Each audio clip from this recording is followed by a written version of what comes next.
again, so like I was saying in NOGI, I'm kind of playing around with a couple of ideas on kind of how to coach these, our slots. So we get lots of work in, but it's lots of work that's specific. So one of the things I want us to have a little play with tonight, it may not necessarily go into the repertoire at any point, but it's good to be aware of, okay? And this is where we start trying to pull a guard or engage by going on the floor. Now, with NOGI, I don't have grips, and that's a real game changer. So just gripping on wrists and elbows and armpits and stuff like that's really difficult to get away with. You know, I don't think I've ever kind of pulled guard in a competition just by controlling wrists like that. So you don't really sort of see that too much. You either see people come in, slap hands and just go straight down, or because we're kind of thinking about leg locks at the moment, we can start looking at kind of rolling into leg lock positions. Alright, so one of my favourite things to kind of play around with, it's not a, if I do this, there's a 60% chance I know I'm going to get smashed. Okay, so I do it for a bit of fun to open up a little bit. But like when you watch like a lot of modern day NOGI grappling, people entering into these kind of positions, you Mikey Mussolini, I'm going to say his name, Gray Jones, people like that, they'll kind of attempt these sort of things. So we're going to have a little play with a bit of an Imanari roll. We're going to slightly change it slightly, okay? So the goal is to drop to somewhere here, okay? Now when we drop, we might end up a little bit further away. As long as we've got some contact on the leg and my head's on the outside, I've usually got a bit of a chance of getting into a leg entanglement, and that's the goal. Okay? So measure, touch, I'm going to step on the inside, but I need my head on the outside. Okay? From here, I'm just going to fall like I'm doing a backward grade fall, and grab the back of the leg.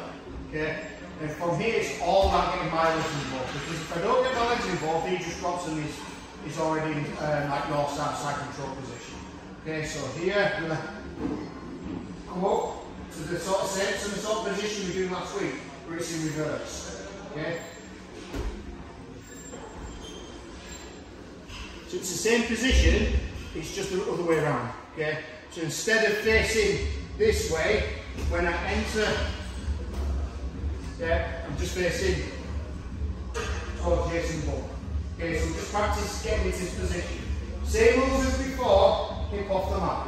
If you hip slow, it's easy for Jake just to push my legs down or strip the grip or just push my legs down. Okay, start swishing down into these kind of positions. So start off quite static.